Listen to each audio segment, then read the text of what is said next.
Dans un monde qui va trop vite, où l'on court sans cesse après des objectifs souvent imposés de l'extérieur, il devient crucial de s'arrêter, de respirer, et de se demander « Qui suis-je réellement et où vais-je ?» Le stoïcisme, cette sagesse millénaire, n'a jamais été aussi actuel qu'en 2025. Il ne s'agit pas d'un dogme figé, mais d'un art de vivre qui permet de retrouver la maîtrise de soi, la clarté mentale et la paix intérieure dans un monde chaotique. Les philosophes stoïciens Épictète, Sénèque, Marc Aurèle n'ont jamais prétendu fuir la difficulté. Ils nous ont appris à y faire face, à nous tenir debout, même lorsque tout s'effondre autour. Pendant ces 30 jours, tu ne vas pas simplement apprendre une philosophie. Tu vas t'en imprégner. Tu vas l'appliquer. Tu vas, chaque jour, gravir une marche vers une version plus forte, plus libre, plus lucide de toi-même. Jour 1. La discipline commence par la clarté. Avant toute chose, il faut savoir ce que tu veux. Tu ne peux pas avancer dans le brouillard en espérant tomber sur ta destination. Les stoïciens commençaient toujours par définir ce qu'ils contrôlent, et ce qu'ils ne contrôlent pas. C'est là que commence la véritable discipline, dans cette lucidité brutale mais libératrice. Aujourd'hui, prends un moment pour écrire. Pose-toi cette question simple mais tranchante. Qu'est-ce que je contrôle dans ma vie? Tu vas voir que la liste est courte. Tes pensées, tes actions, tes réactions. Le reste, les autres, le passé, les événements échappent à ta volonté. Et pourtant, c'est souvent sur cela que tu gaspilles ton énergie. La discipline stoïcienne commence quand tu rediriges ton attention vers ce que tu peux réellement transformer. Toi-même. Ton regard. Ton comportement. Ton endurance mentale. Le reste n'est qu'agitation inutile. À partir d'aujourd'hui, tu vas apprendre à ne plus perdre ton énergie dans ce qui t'échappe. Tu vas apprendre à redevenir maître de toi. Jour 2. Tu n'es pas tes émotions, tu es ce que tu choisis d'en faire. Les émotions surgissent. Elles montent, comme une vague. Tu ne peux pas les empêcher d'apparaître. Mais tu peux choisir comment tu y réagis. Voilà la distinction fondamentale des stoïciens. La colère, la peur, la jalousie, elles ne sont pas toi. Elles sont des messagers. Ce que tu fais d'elles, en revanche, révèle ton caractère. Aujourd'hui, surveille tes réactions.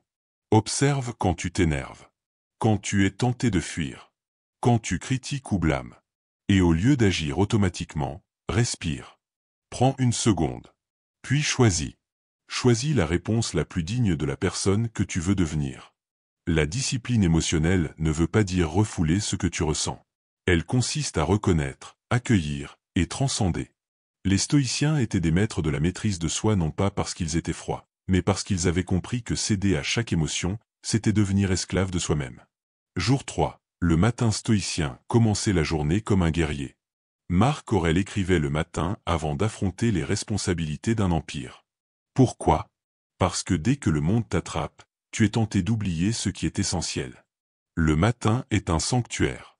C'est là que se construit ton état d'esprit pour la journée. Aujourd'hui, avant de toucher ton téléphone, assieds-toi. Respire. Écris. Rappelle-toi ce que tu veux pratiquer. Patience, courage, tempérance.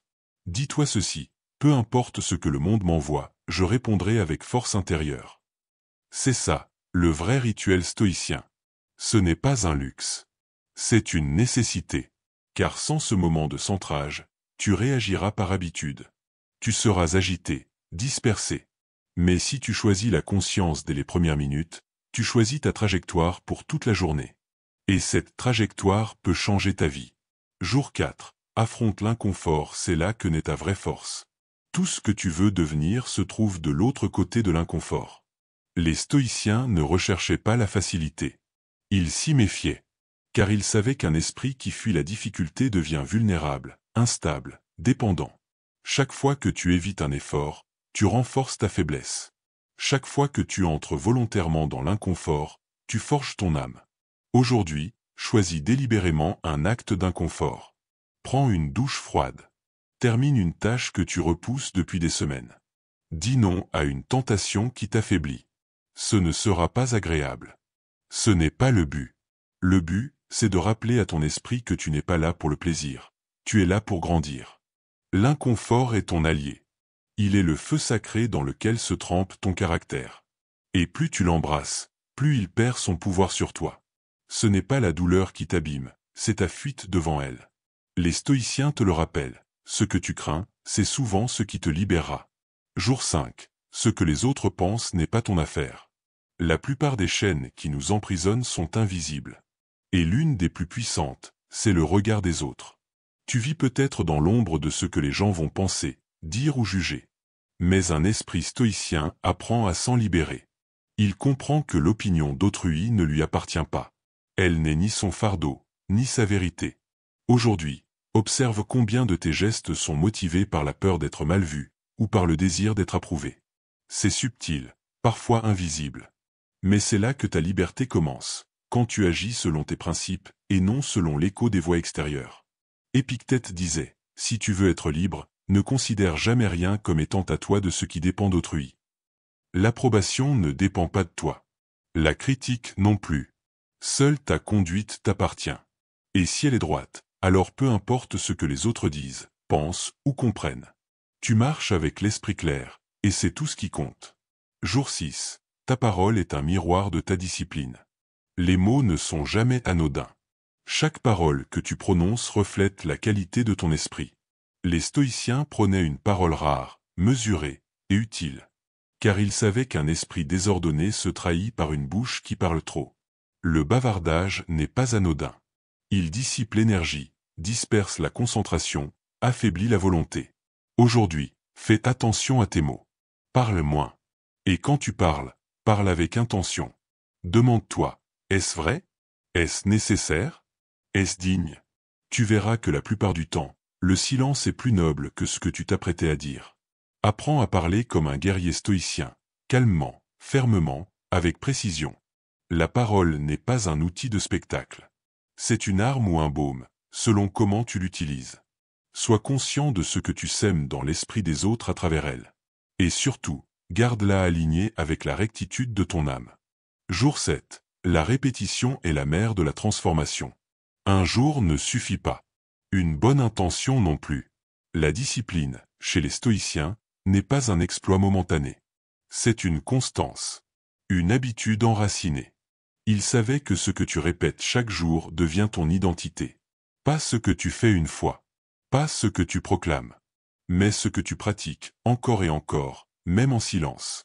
Aujourd'hui, choisis une action simple et noble, et répète-la. Chaque jour. Quoi qu'il arrive. Peut-être c'est écrire 3 lignes sur ta journée.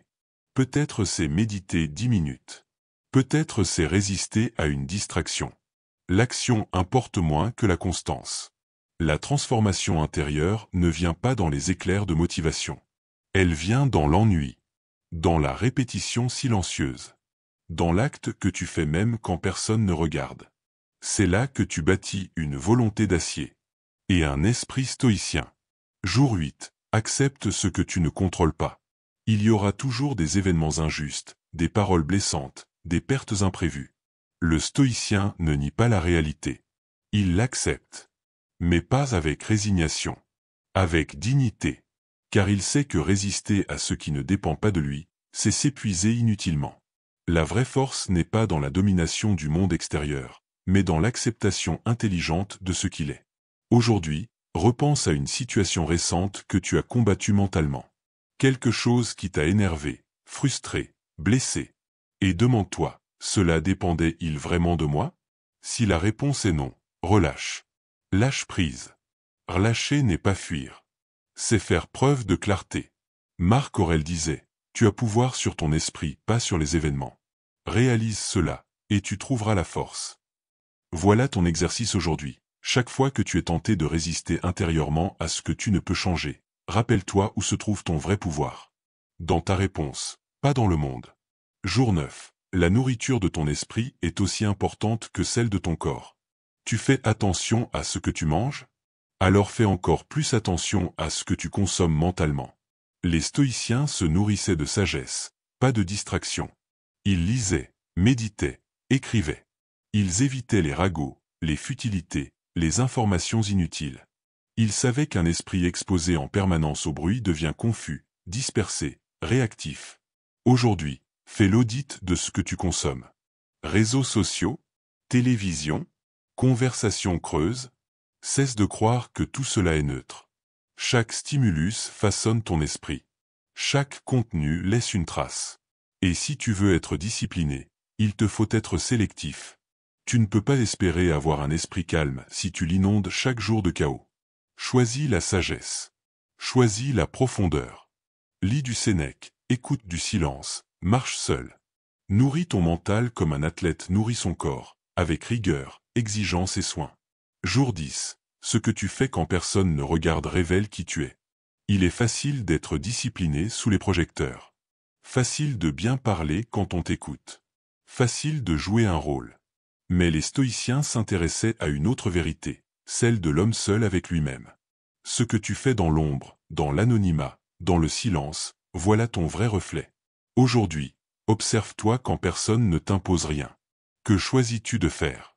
De regarder? D'écouter? De nourrir en toi?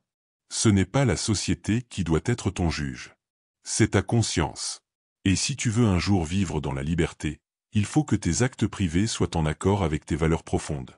Sénèque disait, la plus grande liberté est d'être esclave de ta propre conscience. Cela peut sembler paradoxal, mais c'est la vérité. La discipline stoïcienne n'est pas une contrainte. C'est une fidélité. Une fidélité à la meilleure version de toi-même. Et cette version-là, elle n'est loin des regards, dans le silence des jours ordinaires. Jour 11. Tu es responsable de ton énergie mentale. Ce que tu tolères, ce que tu laisses entrer dans ton esprit, ce que tu rumines, tout cela façonne ton niveau d'énergie mentale. Les stoïciens étaient des économes de l'âme. Ils ne gaspillaient ni leur temps, ni leur concentration, ni leur paix intérieure pour des choses qu'ils jugeaient indignes d'eux. Aujourd'hui, surveille ce qui draine ton énergie.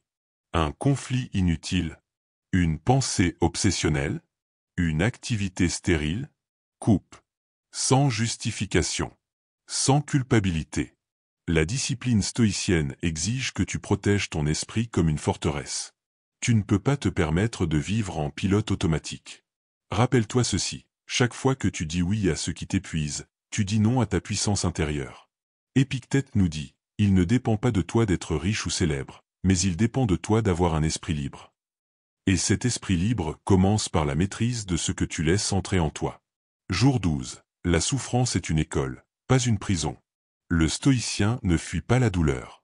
Il l'interroge. Il l'observe. Il apprend d'elle.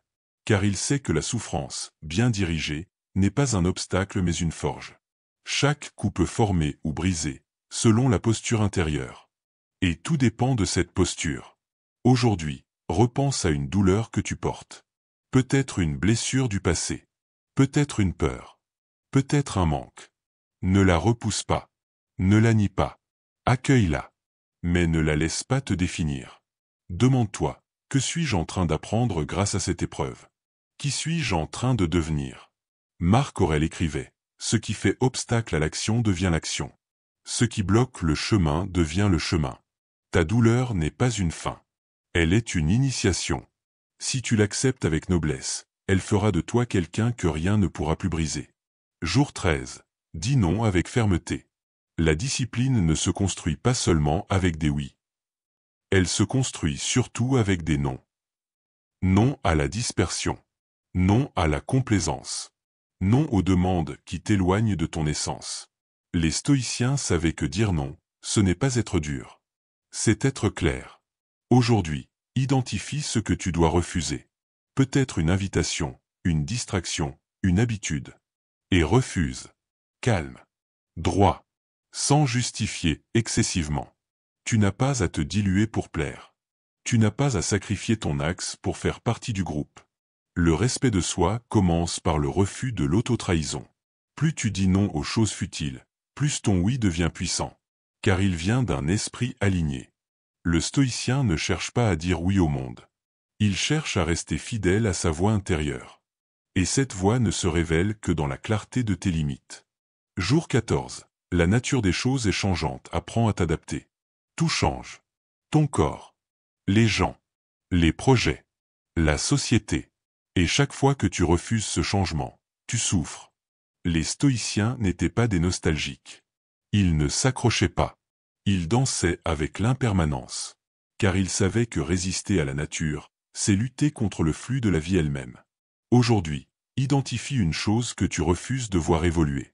Est-ce une relation? Un projet? Un statut? Puis demande-toi, est-ce naturel que cela change? Est-ce juste que cela évolue? Si la réponse est oui, alors lâche l'ancien. Et ouvre-toi au présent. Sénèque écrivait, le sage est celui qui accepte le destin comme s'il l'avait choisi. C'est une posture d'une force inouïe. L'adaptation stoïcienne n'est pas une soumission. C'est une souplesse pleine de dignité. Comme un chêne qui plie sous le vent, mais ne rompt pas. Jour 15. Tu es ton propre maître, redeviens-le. Tu as peut-être été conditionné par la société, par ton passé, par les opinions des autres. Mais à tout moment, tu peux redevenir ton propre maître. C'est cela que prônait le stoïcisme, une souveraineté intérieure absolue. Ce n'est pas un mythe. C'est un choix quotidien. Aujourd'hui, observe où tu es encore esclave. D'un désir? D'un schéma? D'un besoin d'approbation? Et décide. Décide que tu n'obéiras plus aveuglément. Que tu ne suivras plus par automatisme. Que tu reprendras ton trône intérieur, même si cela exige de la solitude. Tu n'as pas été créé pour obéir à des forces extérieures. Tu as été créé pour vivre selon ta nature rationnelle, lucide, disciplinée. Et cette nature-là ne se réalise que dans l'autodétermination. Sois le maître de ta pensée, le gardien de ton temps, le sculpteur de ta vie. Jour 16. L'ennui est un test de force mentale. Quand tu t'ennuies, tu cherches souvent à fuir. Téléphone, musique, série, bruit. Mais les stoïciens te diraient, reste, observe, traverse. L'ennui est une porte vers toi-même. Mais seuls les esprits solides osent la franchir sans détour. Aujourd'hui, impose-toi un moment de silence. Sans distraction. Sans écran. Assieds-toi. Écoute ce qui remonte. Regarde comment ton esprit se débat. Et apprends à ne pas fuir. Apprends à rester. À regarder dans le vide jusqu'à ce que tu y découvres quelque chose de vivant. Le stoïcien ne craint pas le vide. Il y voit une opportunité. Un terrain d'entraînement. Un miroir. Si tu arrives à traverser l'ennui sans l'éviter, alors tu commences à devenir maître de ton monde intérieur. Tu n'es plus dépendant de l'extérieur pour exister. Jour 17. Le monde te doit rien et c'est une libération. La plainte vient toujours d'une attente. Je mérite mieux, on aurait dû me respecter, la vie est injuste. Mais le stoïcien ne vit pas selon ce qu'il pense mériter. Il vit selon ce qu'il peut maîtriser. Il ne réclame rien. Il agit. Et c'est cela qui le rend libre. Aujourd'hui, écoute-toi. Te plains-tu intérieurement? As-tu des attentes non dites vis-à-vis des autres? Des illusions sur ce que la vie devrait t'apporter? Démolis-les. Sans amertume. Mais avec lucidité. Tu n'es pas ici pour être servi. Tu es ici pour te transformer. Rappelle-toi, le monde ne te doit rien. Mais toi, tu te dois tout. Tu te dois ta rigueur, ta clarté, ta dignité. Et cela suffit. Celui qui abandonne ses attentes retrouve son énergie. Celui qui cesse de quémander devient un roi. Un roi de soi-même. Jour 18. La lenteur est une forme de puissance. Dans un monde qui glorifie la vitesse, les stoïciens prônaient la lenteur. Pas la passivité, mais une lenteur maîtrisée. Une force tranquille. Car ils savaient que la précipitation mène à l'erreur, à l'émotion, à la perte de contrôle. Celui qui va vite subit. Celui qui avance lentement maîtrise. Aujourd'hui, ralentis. Mange lentement. Marche lentement. Réponds lentement. Respire lentement. Et observe ce que cela change en toi. Tu verras que la lenteur te reconnecte à ta force intérieure. Elle te sort de la réactivité. Elle t'ancre. Ne cherche pas à tout faire. Cherche à bien faire. La lenteur disciplinée est un luxe que seuls les esprits libres peuvent s'offrir. Elle est l'empreinte de la maîtrise de soi. Le vrai stoïcien agit comme un sabre affûté. Un seul geste, mais juste. Et toujours dans le bon tempo. Jour 19. Ce que tu possèdes peut t'enchaîner. Les stoïciens n'étaient pas pauvres. Mais ils vivaient comme s'ils pouvaient tout perdre demain. Car ils refusaient de s'attacher aux choses. Ils savaient que plus tu possèdes, plus tu es exposé. Plus tu es chargé. Plus tu es vulnérable. Le détachement stoïcien n'est pas un rejet. C'est une légèreté. Aujourd'hui, regarde ce à quoi tu tiens de manière excessive. Un objet? Une réputation? Un confort? Et demande-toi, si je le perdais, que resterait-il de moi? Si la réponse est « je ne sais pas », alors tu n'es pas encore libre. Alors commence à t'alléger. Possède ce que tu veux, mais que rien ne te possède. Garde dans ta main, mais ne serre rien dans ton poing. L'esprit stoïcien se déplace léger, car il sait que tout ce qui peut être perdu n'est pas son essence. Sa vraie richesse, c'est sa maîtrise. Passez bien. Jour 20. Le soir stoïcien, le pouvoir de l'examen de soi. La journée se termine. Et le stoïcien ne s'endort pas sans se regarder. Il interroge sa journée comme un général évalue sa bataille. Ai-je été juste? Ai-je été calme? Ai-je résisté à mes faiblesses? Ai-je agi comme l'homme que je veux être? Cet examen n'est pas une autocritique. C'est une clarification. Ce soir, avant de dormir, prends quelques minutes. Rappelle-toi ta journée. Écris. Observe. Pardonne-toi si tu as failli, mais note ce que tu peux améliorer. Le but n'est pas la perfection. Le but est la vigilance. Et la régularité. C'est ainsi que les stoïciens progressaient, lentement, mais avec intégrité. Ce rituel du soir est une clé puissante. Il ferme la boucle. Il imprime en toi la mémoire de tes efforts. Et il plante les graines du lendemain. Ne le néglige pas. Car chaque jour qui se termine avec conscience prépare un lendemain plus lucide, plus fort, plus digne. Jour 21. Choisis tes compagnons comme tu choisis ta nourriture. Ce que tu tolères dans ton entourage influence directement la qualité de ton esprit. Les stoïciens étaient très attentifs à la compagnie qu'ils gardaient. Non pas par snobisme, mais parce qu'ils savaient qu'un esprit en formation peut être contaminé par la médiocrité, le bruit, la bassesse. Tu deviens comme ceux que tu fréquentes. Aujourd'hui, regarde ton cercle. Qui t'élève? Qui t'ancre? Qui te détourne de ta discipline? Tu n'es pas obligé de couper brutalement, mais tu es responsable de la proximité que tu accordes. Fréquente des gens calmes, lucides, exigeants. Pas ceux qui te divertissent de toi-même. Épictète disait, « Souviens-toi que tu ne peux pas t'enduire de goudron sans t'en salir. » C'est brutal, mais vrai. La discipline stoïcienne ne se nourrit pas dans le tumulte. Elle se protège. Et si tu veux devenir fort, choisis des compagnons qui marchent aussi sur le chemin de l'élévation. Jour 22. La vertu avant tout, même quand c'est dur. Le mot vertu sonne désuet en 2025. Et pourtant, pour les stoïciens, c'était le centre de tout. Agir avec justice. Dire la vérité. Être courageux.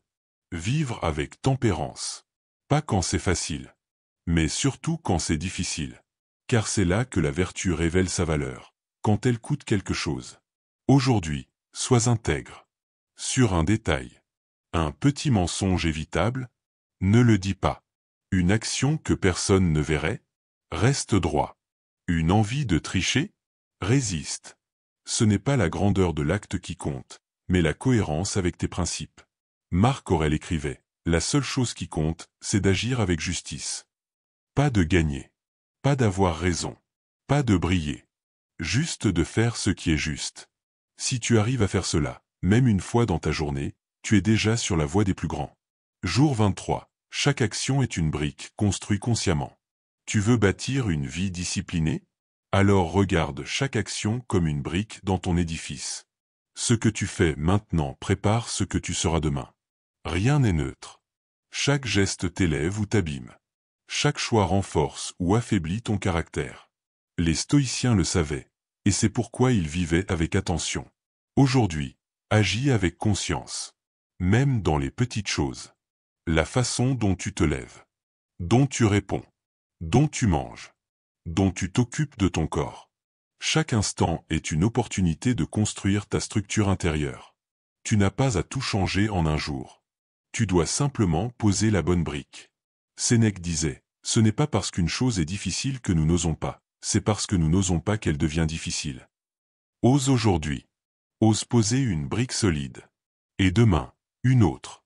Et un jour, sans bruit, tu auras bâti une forteresse intérieure. Jour 24. Ne te compare pas, tu es sur ton propre chemin. La comparaison est un poison subtil. Tu regardes ce que les autres font, possèdent, deviennent, et tu te sens moins. Mais le stoïcien refuse cette illusion. Il sait que chaque être humain est unique, et que le seul critère valable, c'est la fidélité à son propre chemin. Tu n'es pas ici pour surpasser qui que ce soit. Tu es ici pour te surpasser toi-même. Aujourd'hui, débranche-toi de la compétition. Éloigne-toi de l'obsession du résultat des autres. Recentre-toi sur ton progrès intérieur. Avances-tu avec plus de maîtrise qu'hier? Es-tu plus calme face à l'adversité? Plus lucide dans tes pensées? Voilà tes vrais critères.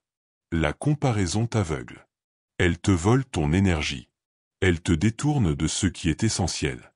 Le stoïcien ne regarde pas sur les côtés. Il regarde en lui. Et il avance, pas à pas, vers la cohérence. Pas vers la victoire sociale, mais vers la paix intérieure. Jour 25. Prépare-toi mentalement à l'adversité. Marc Aurèle commençait ses journées en imaginant les obstacles possibles. Injustice, ingratitude, mauvaise humeur. Pas pour se plaindre à l'avance, mais pour s'armer mentalement. C'est ce qu'on appelle la premeditatio malorum, la prévision des maux. Une stratégie stoïcienne puissante. Aujourd'hui, prends 5 minutes pour visualiser les embûches possibles de ta journée. Qui risque de t'irriter? Qu'est-ce qui pourrait te contrarier? Anticipe. Prépare-toi. Dis-toi, je sais que cela peut arriver. Et je choisis de rester maître de moi. Tu verras à quel point cela change ta posture. Ce n'est pas être pessimiste. C'est être lucide. Prévoir, ce n'est pas redouter. C'est se rendre capable. Et dans ce monde où tout peut basculer, mieux vaut être préparé intérieurement que surpris brutalement. Le stoïcien se prépare non pour éviter, mais pour résister avec calme. Jour 26. Pardonner, ce n'est pas oublier, c'est se libérer. La rancune est un poison que tu bois en espérant que l'autre souffre. Les stoïciens n'enseignaient pas le pardon comme une émotion, mais comme une libération volontaire.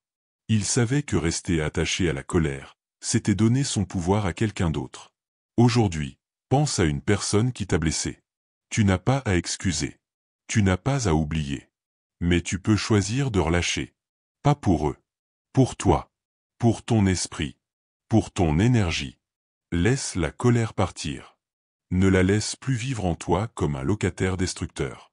Pardonner, c'est dire, je reprends mon pouvoir.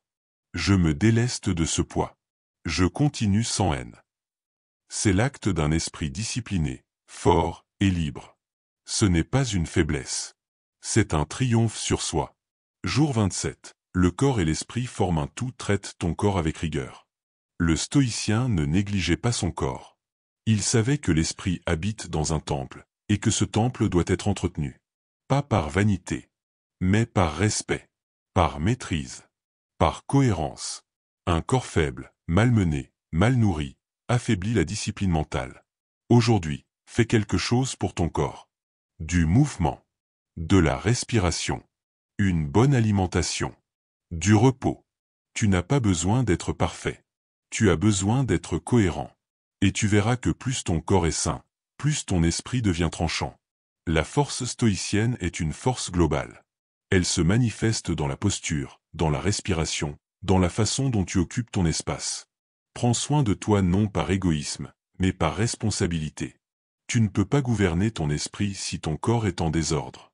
Jour 28. La mort comme guide, pas comme peur. Les stoïciens méditaient la mort chaque jour. Non pour sombrer dans la tristesse, mais pour rappeler à leur esprit ce qui compte. Car quand tu te rappelles que tu peux mourir à tout moment, tu vis avec une intensité, une lucidité, une gratitude que rien d'autre ne peut t'offrir. Aujourd'hui, pense à ta finitude. Non comme une tragédie, mais comme une vérité sacrée. Tu vas mourir. Et tu ne sais ni quand, ni comment. Alors, comment vas-tu vivre aujourd'hui? Avec colère?